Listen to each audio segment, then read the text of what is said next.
Greetings, watch lovers, and welcome to Watches in the Wild. Today we'll take a different look at this Rolex Milgauss. Even though so many YouTube videos might make us think otherwise, watches don't actually live their lives in artificially lit and neatly arranged rooms, but, just like us, encounter a sequence of everyday situations. Let us thus, for one day, accompany the watch and see how it might present itself when not being in a YouTube video. Because, believe it or not, most watches most of the time aren't. While I get myself a badly needed morning coffee, us Swiss people have quite a love affair going on with this beverage. I drink 2 cups per day. On average, we drink 3. Let me say something about the heft this watch provides. Unusually thick for a Rolex and equipped with an inner cage against magnetism, it feels weighty. It makes its presence known. Of course, this could have something to do with me not hitting the gym too often. I do sometimes, but not this day. Just chilling on this beautiful bench unfortunately won't allow me to buy any more watches, so let's get some work done. As you can see here, the watch also has quite a visual presence, seeming larger than you'd expect from a 40mm watch. And by virtue of its daring color mix, calling quite a lot of attention to itself. Yeah, I guess if you paid that much money for a superfluous item, it might as well show off just a little bit.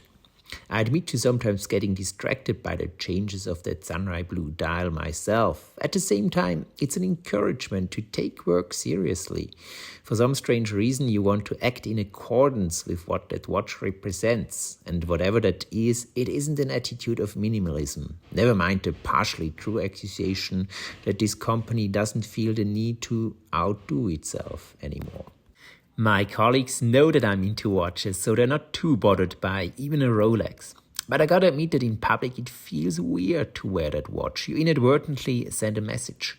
That's why I prefer to wear it with long sleeves. But unfortunately, Switzerland is warming up more and more, with 30 degrees plus not at all being an exception anymore. So that's not always possible. Sometimes we still have snow though, so you don't have to do away with all the Swiss-specific stereotypes. But yeah, that message of wealth, status and so on is kind of annoying, and I remember some very non-charming encounters with very non-watch enthusiasts because of it. Now the most important question: how does my girlfriend think about the watch? She, I'm happy to report, is a watch lover herself, with me partly to blame for that. So she gets it.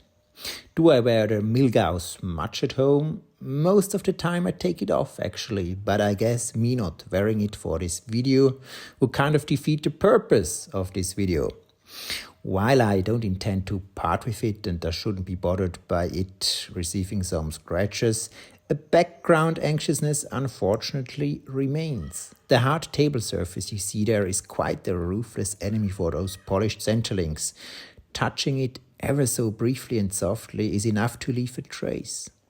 But eating this kind of food, it's possible to forget about the tool watch not feeling like a tool watch, but instead seeming like glass-made jewelry. But yeah, let's focus on the eating, shall we? After having enjoyed this delicious meal, my girlfriend is a true sorceress when it comes to cooking. Let's go out for a party together.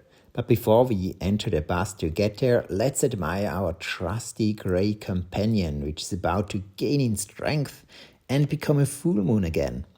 Turns out the most beautiful time-telling instruments are free and available to us all. No man-made moon phase can compete with that thing. Now when I say party, expect a little bit, but don't expect too much. I'm living in a small city. Being Chinese, my girlfriend often pokes fun at me for even calling my city a city.